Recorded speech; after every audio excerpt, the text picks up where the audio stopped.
Devastation in northwest Arkansas tonight after a deadly tornado swept through early this morning. You're watching THV 11 News at 5:30. I'm Sarah Horbacewicz. Those storms destroyed multiple cities in Benton County. Now, THV 11's Rebecca Brown has been up there all day. Rebecca, give us a closer look about what's going on over there.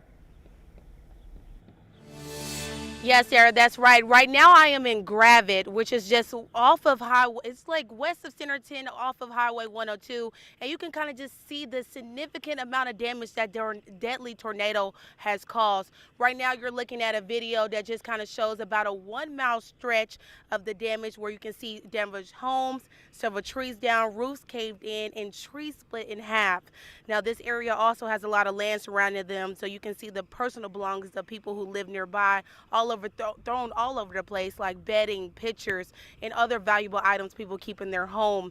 Right now you can also see the power crews working really hard to try to get the power back on, because power has been out in this area in Benton County for quite some time since the early morning storms. And I spoke to one homeowner today, Chrissy Sample, who survived this early morning tornado, and says that now seeing all this damage in the light is just truly heartbreaking. It's overwhelming. I don't know how to describe it. At the end of the day, it's really just stuff, and we'll rebuild.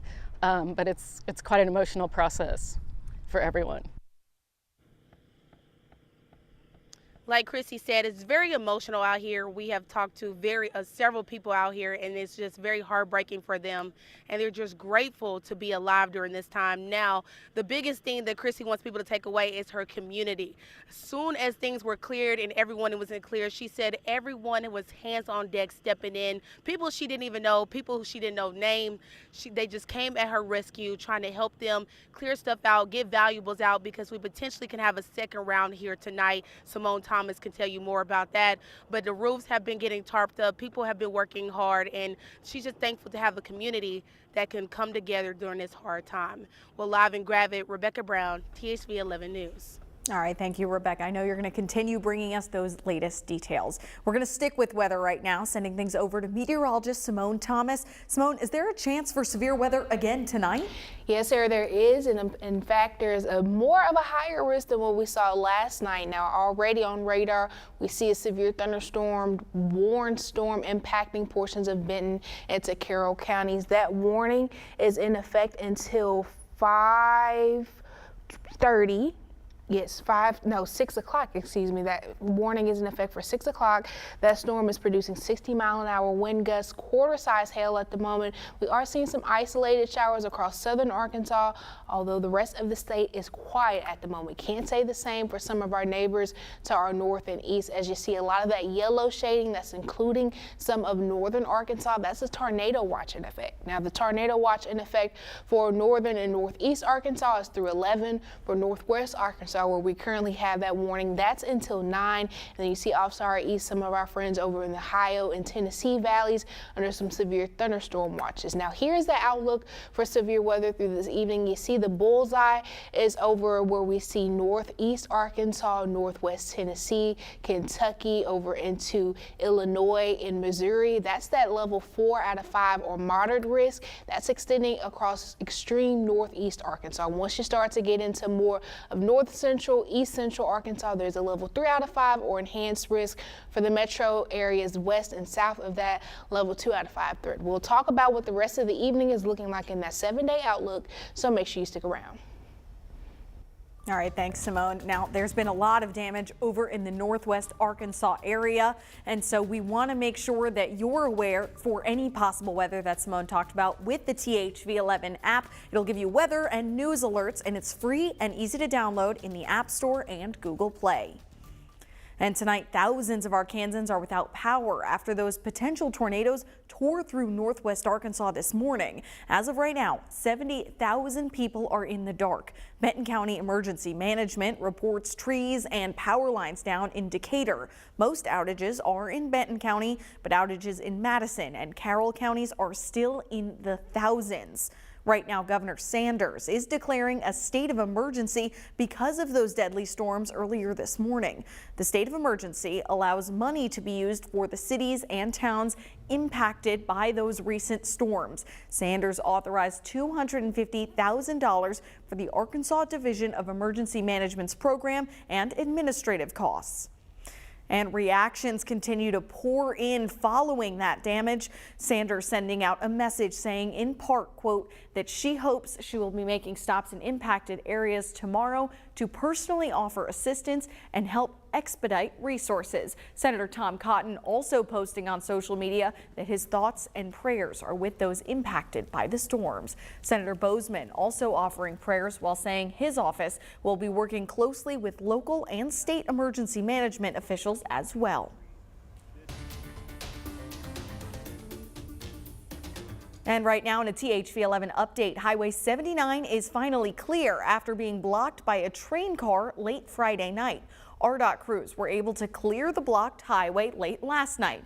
Right now, officials at Union Pacific are investigating the cause of the derailment. The train went off the tracks late Friday night, blocking the road for over a day. A tuition increase is on the way after the University of Arkansas board voted to raise those rates and mandatory fees across its campuses. Students will now see a little over 3% increase in their tuition and fees for the next academic school year. The Board of Trustees justified this raise due to inflation, saying everything is much more expensive. Chancellor Charles Robinson says they strive for the ability to afford for all Arkansans, no matter what their background is, and want to continue to grow. When you can control what you increase, you can better ensure that students are successful, that they can come back for the next semester, they can come back for the next year and ultimately graduate. The Fayetteville campus will see the second lowest increase just after UA Little Rock's campus, while the University of Arkansas at Fort Smith will see the largest increase at over 6%. And millions of Americans are still traveling this Memorial Day weekend with record surges in the nation's airports and on the highways. But as Bradley Blackburn reports, severe weather is causing some major issues and delays as folks try to reach their destination. Severe storms hit the nation's heartland Saturday. In Kansas, homes obliterated, trees snapped like twigs. In Texas, apparent twisters touched down with dangerous storms hitting near Dallas-Fort Worth overnight. On I-35, semi-trucks blown off the highway. In Denton, fire officials reported major damage with some victims trapped in the debris. At the key Dallas-Fort Worth airport, hundreds of flights were delayed and dozens canceled. The FAA is working round the clock this weekend monitoring the storms, with record numbers of Americans traveling for Memorial Day. The TSA reports that Friday alone, more than 2.9 million people passed through security checkpoints, the highest number ever recorded. All weekend, passengers have been feeling the crush. It's chaotic here. It's absolute chaos. On the roads, more than 44 million are driving for holiday getaways, flirting with a 20-year record. Everywhere, the rush is on to crowd the beach and kick off the unofficial start of summer. The travel wave is just beginning. U.S. airlines say they'll fly 271 million passengers this summer, up more than 6% from last year. Bradley Blackburn, CBS News, New York. And we're still bringing you more details from first responders after this morning's deadly storms in Arkansas. We'll share the latest as cleanup continues. Simone? And we've got the ingredients in place for another busy night here in the state. We're going to be talking through that timeline and potential impacts right after this break.